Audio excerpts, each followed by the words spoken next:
Okay, so in this video I'm going to briefly go over simplifying algebraic expressions.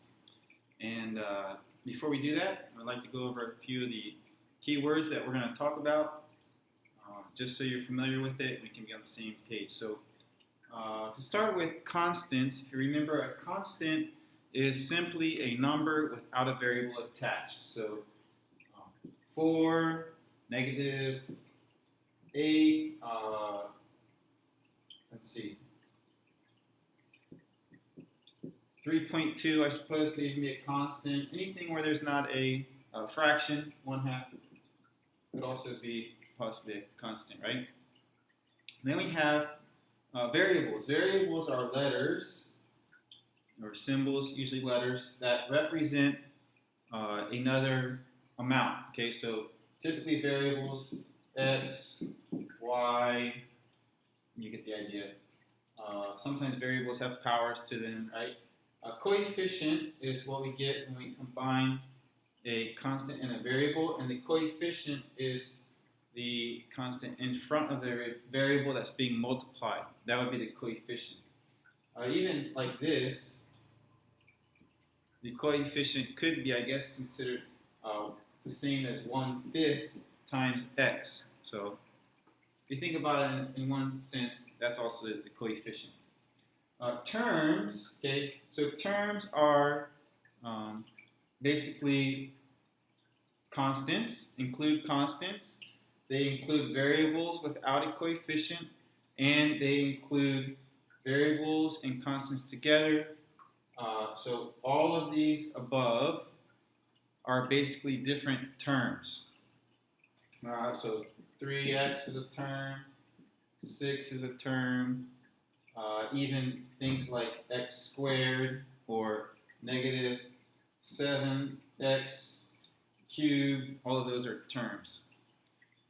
Then like terms have constants together, they are like terms. So 3 and 6 would be like terms, or negative 11, those would be like terms. X is not a like term with 3 or 6. X would be a like term with, say, 2x. In this case, those would be like terms. Basically, you have the same variable to the same power, okay? In this case, the coefficient doesn't really matter. The coefficient can be different. That's how we would combine them. These two have no variable, so they are like terms with each other. Like terms is a relationship between two terms. X and 2x are like terms with each other. X and 2x are not like terms with 3 and 6. And also y. A like term with y would be negative 7y. Okay? So when we combine these terms together then, and with addition or subtraction, then we get what we call an expression. So this would be an expression. It's very similar to an equation, except it doesn't have an equal sign. So if you look over here, I want to do a few examples of simplifying algebraic expressions by combining like terms. Okay, so if we see here, we have 5x plus 2x minus 7 plus 10. I think the easiest thing to do first is to change all of this subtraction into addition, if possible. So instead of saying minus 7, we're going to change this to plus negative 7. Probably learned in integers that essentially means the same thing. So we're going to combine, so the things that we can combine, the things that are like terms, are the 5x and the 2x. And so I'm going to go ahead and draw a box around this 5x. By the way, since there's nothing in front of here, we know that that's a positive 5x, and then this is a, again, positive 2x. And those will combine to become 7x. Okay? Now, since I used a square for the x, I'm going to use a circle for the constants this time. So I'm going to circle negative 7, and I'm going to circle positive 10. Those are my constants.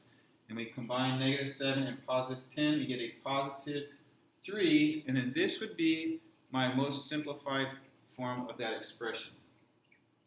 Okay, moving down to here. I have a 3y minus 2. I'm going to change this to plus negative 2, just for, it makes it a little bit easier for me.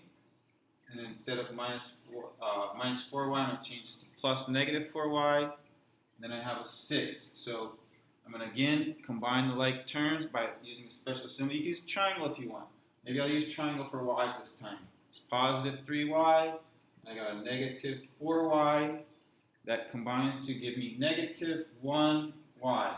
And by the way, when something is 1, we usually don't need to write the 1. If it's just negative y, we assume it's a negative 1y. I'm going to circle my constants. So I have a positive 6 and a negative 2. And that gives me a positive 4. And this is my most simplified answer to this expression. And last but not least, if I have here is a w, there's nothing in front, so we assume it's a positive 1w. And then, let's see, do I have any more? Now here's a w squared, okay? So I cannot combine those two. Those are not like terms. I have to look for another w with the exponent is 1. Or if there's nothing, we assume it's 1, right? So that would be way over here. So since I'm doing minus 7w again, I'll make plus negative 7w. Negative 7w and 1w gives me negative 6w. And 5w squared plus 2w squared, both of those are positive, gives me a 7w squared. Since it's a positive, I'll put the addition right there. Normally, we write these in descending order or greatest least according to the exponent. So we would write 7w squared first, and then minus 6w, or if you wanted to say plus negative 6w, that would be fine. And this is our most simplified way to write this expression. Okay, I know that was quick and a lot, but I hope that video was helpful. Thank you for watching.